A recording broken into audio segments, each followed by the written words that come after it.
Unfortunately, today I want to talk about something really sad. Over the weekend, we got news that Aaron Carter passed away at the age of 34. For those who may not remember, Aaron Carter was the younger brother of the Backstreet Boys' Nick Carter, and he was a humongous pop sensation in his own right when I was a kid. My sister was flat out in love with him. He was her childhood crush. He had his posters. We had his CDs. We used to play them all the time. He was in Hilary Duff movies. He was sort of just the all-around American young kid that everybody liked and wanted to date when they were younger. So it's really unfortunate to see that this is where his life ended up. He also had just had a baby under a year ago. Here is what we basically know. They haven't said exactly how Aaron Carter died as of yet. What we do know is that he was found dead in a bathtub at his home. It does seem to be either accidental or intentional on his part. Most of the family has indicated that they do believe this is due to addiction and mental health issues. Now, over the years, Aaron Carter pretty publicly began to struggle with both his mental health and addiction problems. He gave several media interviews where he talked about his diagnosis, which was pretty significant. He said he had schizophrenia, among other very serious illnesses, and he talked about being on a lot of medications.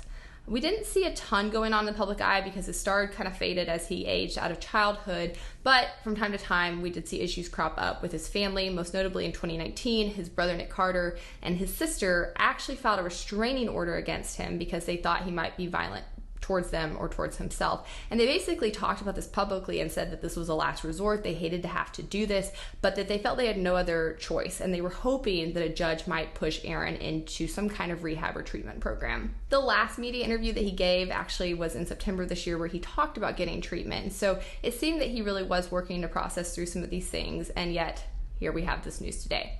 Now, here's why I want to talk about this. There's two main reasons. One, as a libertarian, this is one of the top issues I get asked about. What is your answer for this? And I want to say that I think these are very important issues to talk about, but I also think it's really important to acknowledge that we can't fix everything. Certainly the government cannot fix everything, and there's not always a public policy solution to every ill in society. The reality is that once a person turns 18, their loved ones have very little recourse, very few rights in dealing with them. If they don't want to get help, there's not a whole lot you can do aside from going for something drastic like a conservatorship, which we saw Britney Spears under. Now, I advocated strongly against the conservatorship she was under. I also think conservatorship laws need serious reform in this country. They're really rife for abuse. And this is what we saw under the old institution system that really got done away with in the 1980s, right? You used to have mental health institutions where people could be put into them against their will and held. Those are really serious violations of civil liberties. I think that bodily autonomy is very, very important and should be guarded. And I actually think that the burden, the bulk of our work needs to fall on protecting those liberties, right? That's not to say that there are no repercussions for standing staunchly for civil liberties, or that there will never be any fallout or bad side effects from that stance. I think that this is such an instance where you could see that, right? Maybe if he had been forced into treatment, maybe if he had been institutionalized, he wouldn't be dead.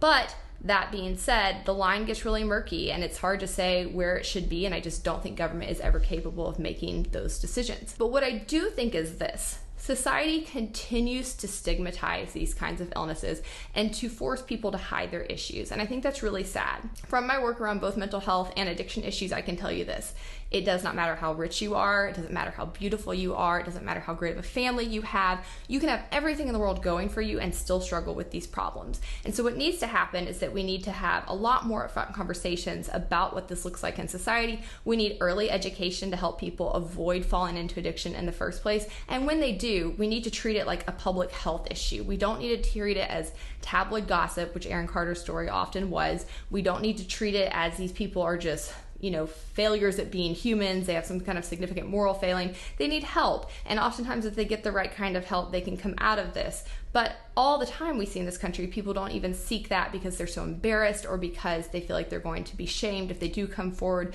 They don't have the resources they need to get help. The list goes on. We criminalize it. We throw people in jail for this very same thing.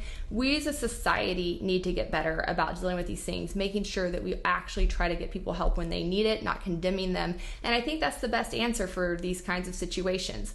Again, the government does not always have a good solution. In fact, I think it rarely does, but that doesn't mean we do nothing. I think if you're a libertarian, you very much believe in activism. You believe in taking control of situations and doing what you can voluntarily. So when it comes to these issues, let's all do what we can to try to ease the burden on people, be kinder to people. Remember, everybody is struggling with something, and let's push for policies that actually treat these issues like the public health crisis that they are. Once again, I'm Hannah Cox with Base Politics. Thanks for tuning in. Be sure to like, leave a comment, and subscribe to my channel.